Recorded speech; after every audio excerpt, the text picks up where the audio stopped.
Assalamualaikum everyone. What? Oh, no. How are you?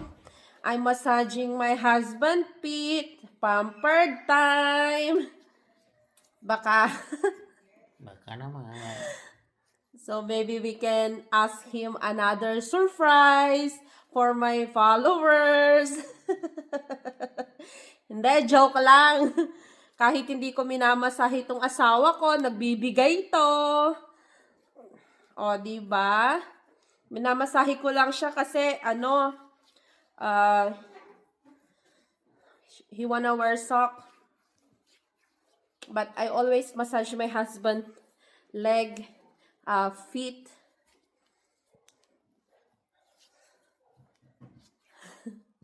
Yun lang. Assalamualaikum. Jazakallah khairan. Bye!